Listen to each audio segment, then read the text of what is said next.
So let's shift gears now and look at addiction and emotional pain. And this is where we're starting to shift away from a purely medical neuroscientific model to a trauma-informed practice model. Dr. Gabor Mate is a leading treatment specialist in addiction. I believe he's a psychiatrist, and he's based in Vancouver. He's got close to 30 years experience, and he very much tends to zoom in on trauma aspects of addiction. He tends to play down the contribution of genetic factors and suggests that addiction goes back to the emotional pain that many people experience in childhood due to trauma. Certainly genes may be a contributing factor. We know that there are forms of transgenerational addiction, so to speak. And certainly if you've got a client in front of you who's presenting with reliance on alcohol, you'd be wanting to do a developmental and historical assessment, a family of origin assessment, to see whether there is a genetic component. However, although genetics makes people more vulnerable, it isn't necessarily a decisive factor. And what is decisive, though, is the set of social emotional experiences that a person has during life.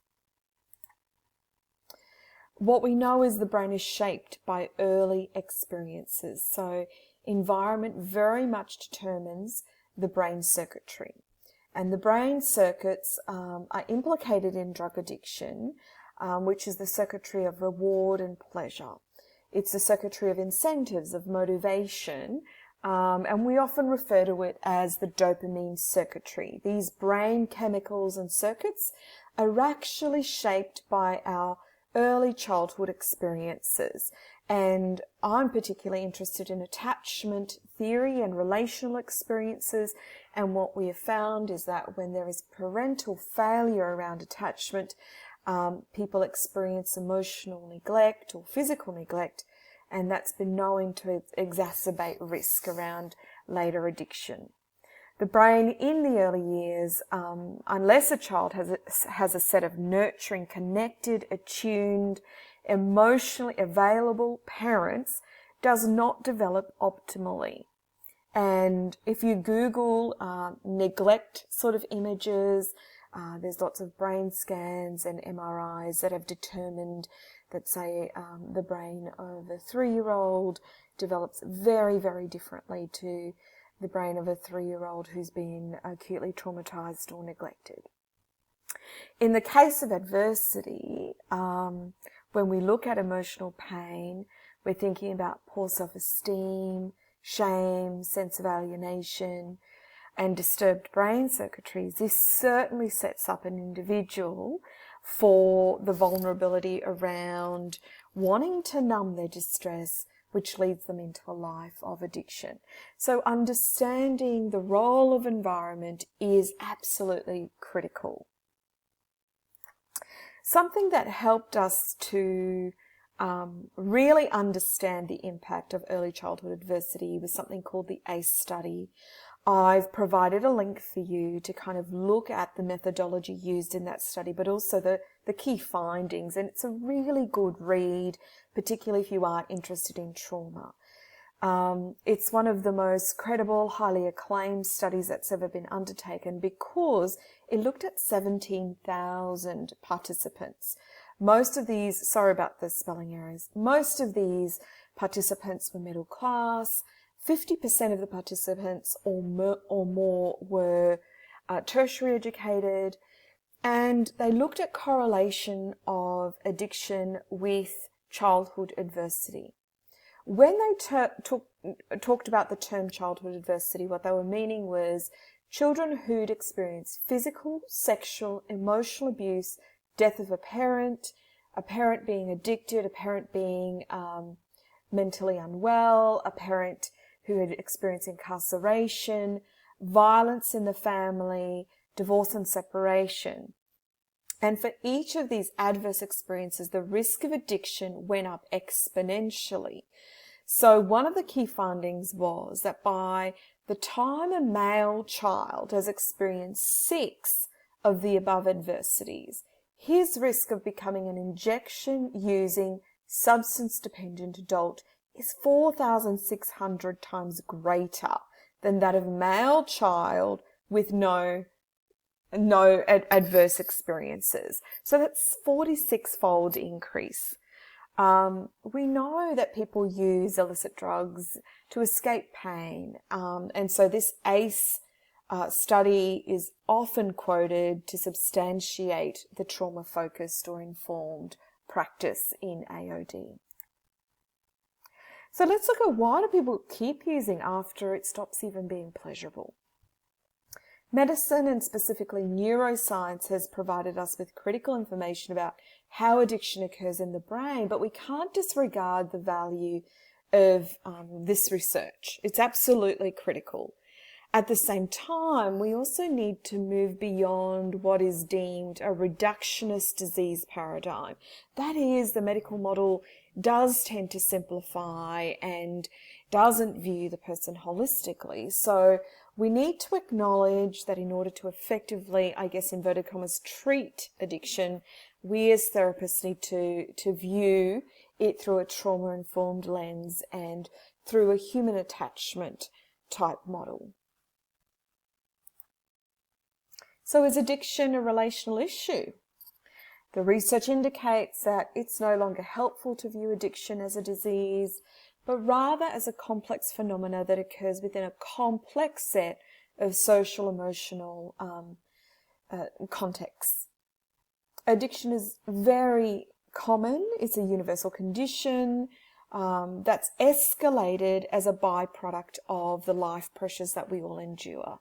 So that's a big statement to make, but I guess for me, we all to some degree engage in compulsions or addictive activities.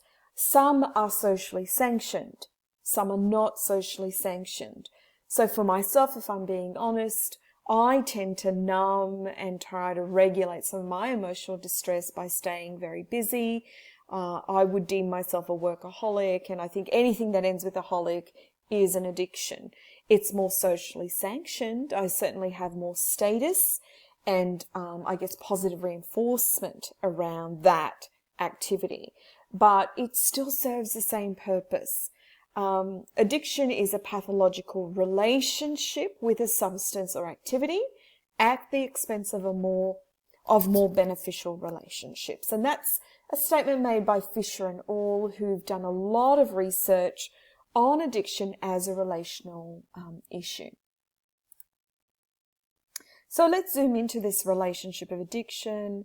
Early drug use can be compared to the initial period of romance that occurs in relationships. So some users are able to end a relationship because it becomes too toxic or destructive for them, but others become codependent on that relationship and find the separation, the giving up of that relationship just too great and overwhelming. So it might explain why people stay in codependent relationships with people, but also with substances.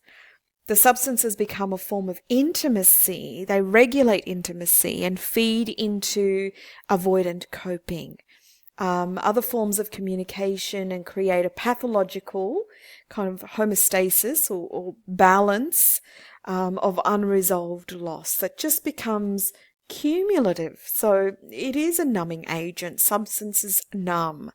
There's an aspect of continuity in an addictive relationship that provides people with status and identity. There's a sense of certainty in that temporary escape from tragic feelings of loss or true being able to authentically connect with others. And there's reasons why people have impaired attachment. We know that out of that attachment theory, we are all very well informed about the impact of not experiencing strong bonds during childhood. Harvard sociologist Lee Rainwater has shown that in economically disadvantaged areas, people are more likely to try and meet their relational needs through a relationship with a substance or behavior, which is interesting. And there is a strong link between poverty and disorganized attachment. We know that people in financial crisis who can't have their basic needs met, think about that Maslow's hierarchy of needs. If that basic first stage of immediate needs cannot be met, it's incredibly difficult for parents to then be able to meet the needs of children around safety and emotional connection and attunement. So Rainwater also found that middle class looked more towards emotional attachment with other people for gratification. So there's something about poverty and addiction as well. Neurobiologically, there's impaired decision-making ability in our thinking brain when we first experience lust or love. There are brain changes taking place. There's an age-old battle between the limbic system, which regulates our emotions, the amygdala, and our thinking brain. Our thinking brains tend to disengage when we're in love.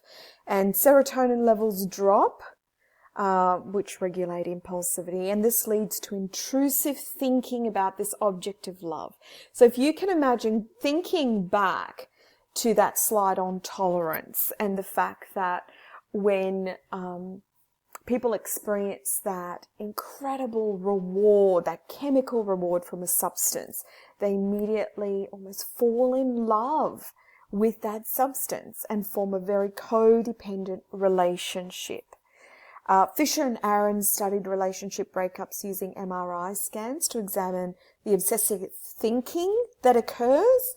And then they made correlations with addiction. So they found that the specific findings are significant because they tell us that the basic patterns seen of happy love share key elements with love under these circumstances. They tell us that what is unique in romantic rejection includes elements that are very much like craving for cocaine. So these researchers have kind of studied relationships and how we're affected neurobiologically and made connections with how people end up in codependent, addictive, intimate relationships with substances. So that's something we need to be curious about when we are assessing our clients. And we'll look at that more closely, screening and assessment, next week. So are some people more vulnerable to addiction than others? And this is something that, we can talk about in our BBC.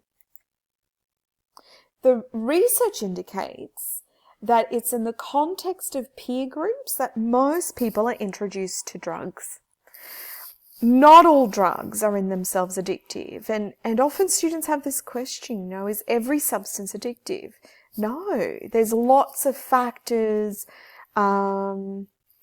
that impact a person's response, relationship with a substance.